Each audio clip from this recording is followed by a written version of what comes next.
Before it became a backdrop for weekend hikes and family picnics, before the Instagram reels and BMX trails, Hansen Dam was something else entirely. A silent witness to LA's underground wars. Nestled at the north end of the San Fernando Valley, just east of Pacoima, and below the shadows of Lakeview Terrace, it wasn't just dirt trails and water basins, it was a no man's land. And those who really knew the area in the 80s, 90s, and early 2000s knew better than to go there without watching their back.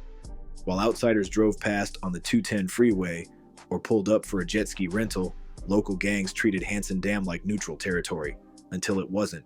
This is the story of the turf no one wanted to admit they were fighting over. A piece of LA that never made the headlines like Compton, Watts, or Echo Park, but saw just as much blood spilled, bonds broken, and lines drawn in the sand.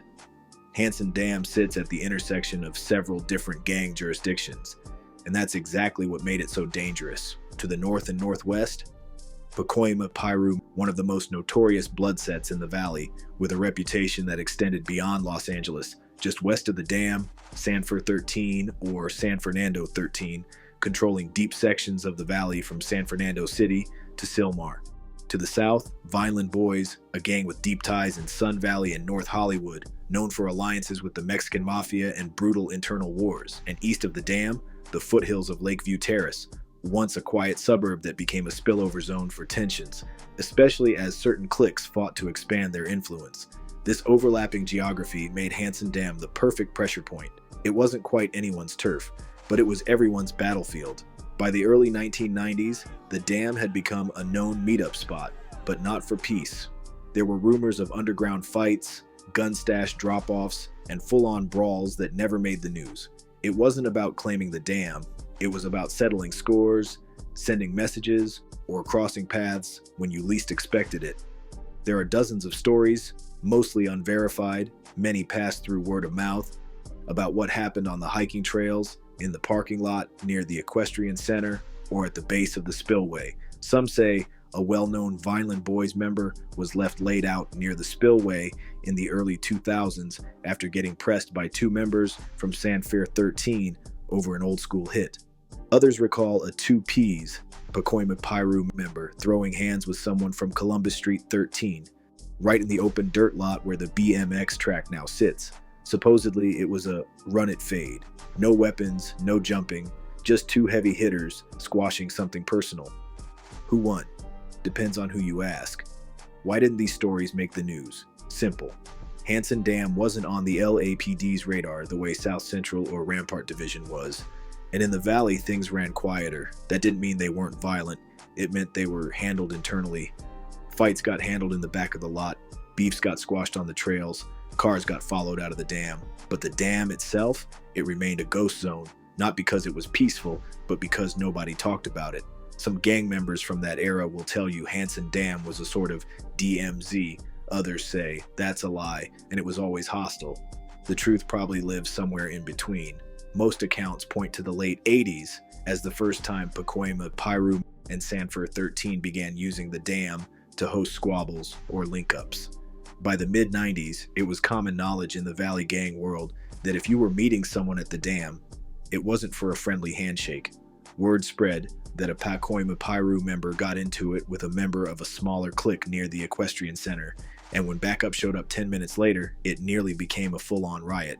No names got leaked, no arrest records, but every vet in the game knew what happened. To be clear, this wasn't just about fists. Multiple people have spoken of incidents where things went sideways at the dam. While mainstream media didn't report on it, local residents heard the shots. Families found shell casings while walking dogs. Rangers discovered stolen cars dumped and torched near the basin. And sometimes, someone just didn't come home. So, who really ran Hansen Dam? That question isn't just about flags or colors. It's about influence. Who got the last word? Who held ground when it counted? And how did that control shift? From the 80s through the 90s, into the 2000s, and even today. We'll break it all down, click by click, move by move, decade by decade. The 1980s weren't just about Reaganomics, crack cocaine, and NWA records. Not in the San Fernando Valley. Out here, in the dry brush near Hansen Dam, lines were already being drawn. You just had to know where to look. This wasn't like South Central or East LA, where territory was marked up with tags on every wall. The valley ran quieter, but just as deep. And in the shadows of the Verdugo Mountains, the first to treat Hansen Dam like an extension of their turf were Pacoima-based sets, especially the earliest cliques of what would later become known as Pacoima Piru. Pacoima in the early 80s was raw. The influence of Piru sets was expanding beyond Compton and Inglewood and into the valley through connections in the juvenile system, state prison transfers, and neighborhood affiliations. At this time, Pacoima was already deeply fractured. Neighborhoods that once shared barbecues were now drawing lines in the sand. And though blood identity was still solidifying across LA, Pacoima had its own brand of Piru, tougher, more insular, and adapted to the valley's unique rhythm. Local stories tell of early Piru members pulling up to the dam to chill, fight, or settle scores. It wasn't official turf, but it was quiet, isolated, and lawless enough to do what needed to be done. There were no homes directly bordering Hansen Dam, no nosy neighbors, no ring cameras or Karens with a landline ready to call LAPD Foothill Division. You could pull up, meet someone in the lot, and handle business without a single witness, unless they were meant to see. Hansen Dam's unofficial role as a fade zone likely started here. Fistfights, body dumps, silent meetups between gang rivals who wanted to avoid heat back in their own hoods. The location offered something rare, distance without suspicion. Meanwhile, on the northern edge of the valley, San Fernando 13 was quietly building its empire. The San Fernando-based set didn't move flashy in the 1980s, but they were watching.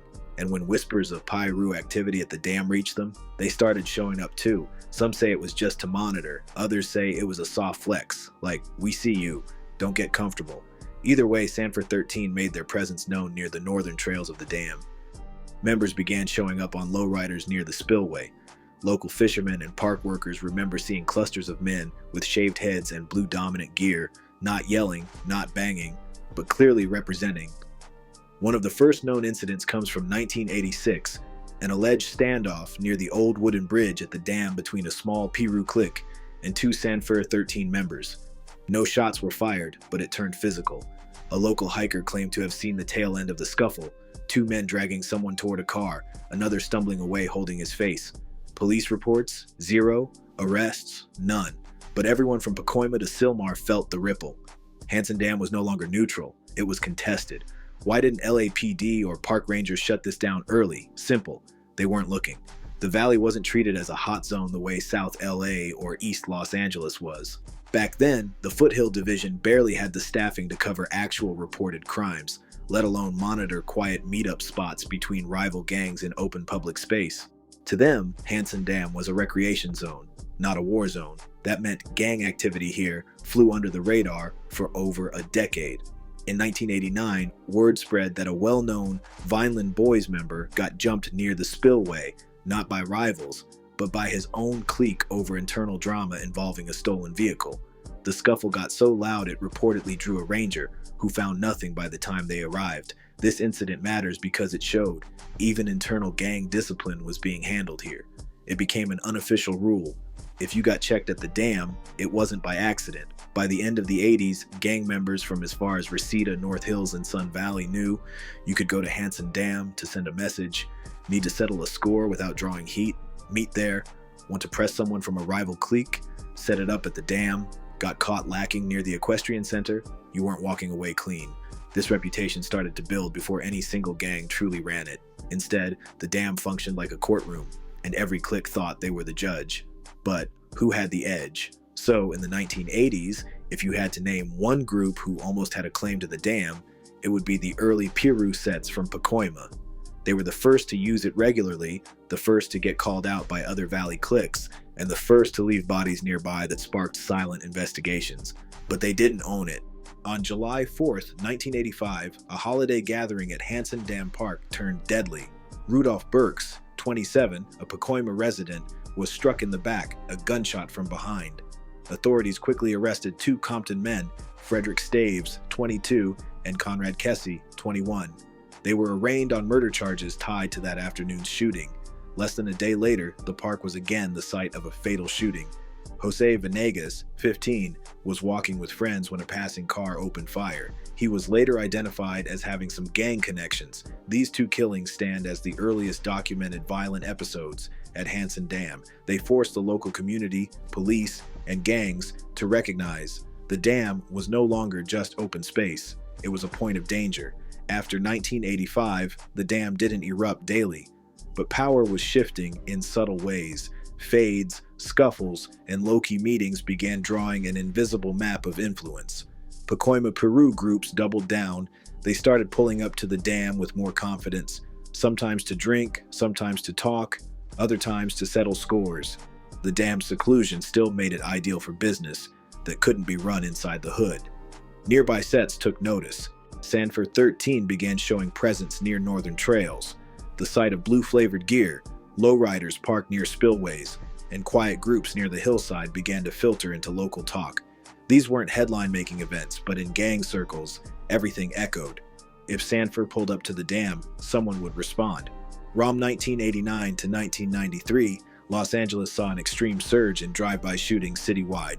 According to a retrospective analysis of LAPD records, there were 6,327 drive-by shootings, 9,053 people shot at, and 590 homicides during that span of time.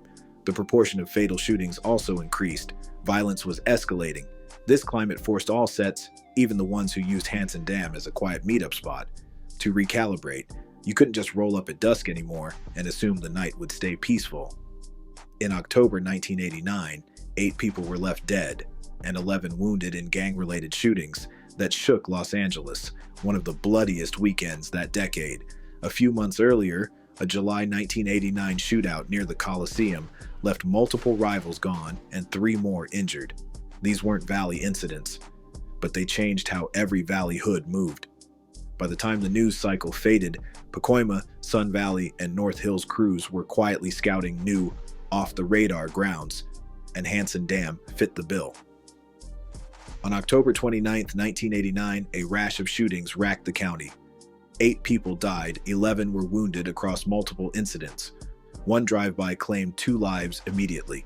In Compton, a woman was struck returning to her car outside a liquor store. She died at the scene, and 17-year-old Richard Marquez was shot walking down South Townsend Avenue, bullets fired from a passing pickup. He did not survive. These weren't in the dam, yet the violence bled toward it. The pulse of the city changed. Every clique in Pacoima, Sun Valley, North Hills felt it. That intensity made even quiet spaces, like the dam, feel less safe. After that wave, sets began repositioning. The quiet shrine of Hansen Dam was no longer neutral. Slowly, faded tags began appearing near access roads and embankments. VBZ and C14 began creeping into wash zones. These tags weren't full claims, more like warnings. We see you here. And the dam's reputation shifted. It was no longer a ghost zone. It was part of the battlefield map. Then came April 1st, 1990, the first confirmed high-profile violent event at the dam itself. From the moment gunfire lit up Hansen Dam in April 1990, the dam's status changed. What was once a silent territory became a contested zone. Crews started vying to bend the narrative. Some fell, others rose. And the dam, in many ways, stood as a silent witness to the power shifts. On April 1st, 1990, at about 6:20 p.m., a gathering in Hansen Dam Park erupted in violence. One unidentified woman lost her life, 3 others were wounded. The LAPD's Foothill Division confirmed it as gang-related. The hospital in Sun Valley called it unidentified woman died, and 3 others stable at Olive View. Witnesses reported individuals in gang colors fleeing the scene, but none were immediately identified as suspects that night. That shooting became a marker. From that night forward, alive or dead, every move in or around the dam carried tension. No more casual visits, no more just linking. Every fade risked exposure. Later that same year, in October 1990, Los Angeles experienced another wave. At least 12 people died in weekend violence, 6 of those in drive-by shootings, authorities said. While not all of those were tied to the dam, that climate pushed sets everywhere, including Valley crews, to recalibrate. In January 1990, a 17-year-old girl was fatally shot riding in the back seat of a car near Hansen Dam Park. That attack came after 2 drive-bys earlier in Pacoima the same night. Also in 1990, in September, a drive-by shooting in South LA left 2 men dead and multiple others wounded. That kind of violence reinforced nowhere was safe. Officials classified those incidents as gang-related. though they weren't necessarily connected. In May 1991, a body was found in a car against a fence inside Hansen Dam Park, off Osborne Street. The man was apparently shot, and the car had stopped against a fence. A woman reportedly had been heard screaming before the incident. That early '91 discovery was a chilling reminder. Fade territory was collapsing inward. The edges, trails, and access roads were no longer safe buffers. After 1991, overt shootings tied to the dam were scarce in public records. The battles shifted to symbolism and control of approach zones. Crews began overlaying graffiti, layering tags, overpaints, VBZ, C14, 2PZ, and more. These weren't always full claims, but warnings. We see you. Insiders tell stories of nights when vehicles would circle the dam's drainage channels, cross paths, and extinguish tires before fade attempts. Some say members from Sanford 13 would cruise up the northern slopes late, leave a tag, and leave, testing responses. Meanwhile, the Vineland Boys gang, by then rising in the San Fernando Valley, was solidifying influence in adjacent zones: Sun Valley, North Hollywood, Burbank. They didn't necessarily need to plant a flag at the dam. They just needed to constrain access, monitor entry paths, and show presence. By the 2000s, law enforcement was zeroing in. The dam's shadows no longer gave safety. Crews, especially VBZ, felt pressure.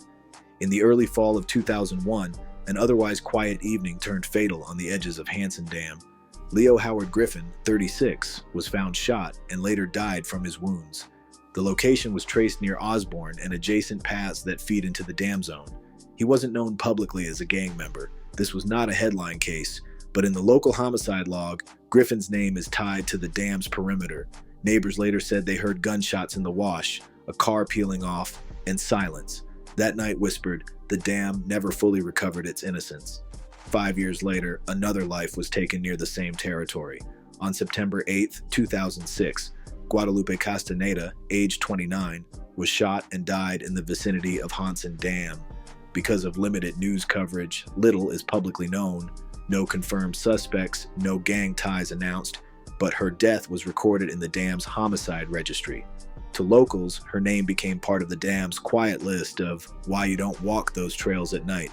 Her case is one of the few that reminds you, even after years of suppression, that ground still holds danger. By February 2007, a San Fernando Valley gang figure tied to VBZ was sentenced to life without parole in a sweeping racketeering and narcotics case. Department of Justice Operation Silent Night, originally publicized, became central to that larger RICO push.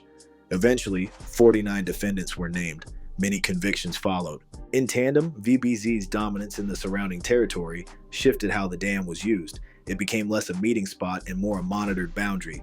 Fade attempts near the dam were discouraged by the risk of surveillance, legal exposure, and retaliation.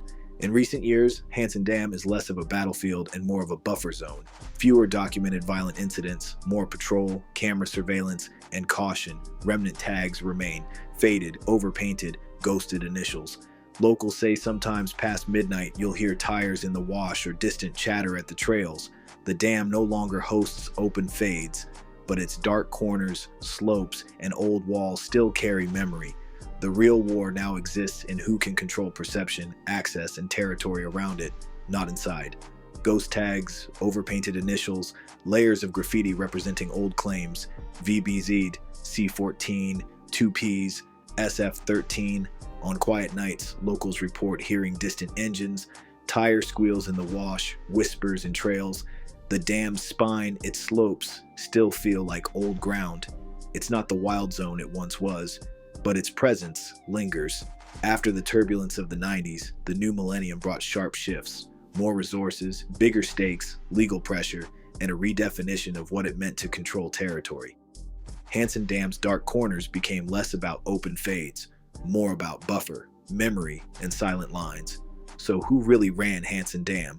Only the walls, the slopes, and the faint echoes know for sure. Only those who pulled up late at night, eyes peeled, knew the real lines. Some walked away silent, some left markers, and some, they believed they owned more than they ever did.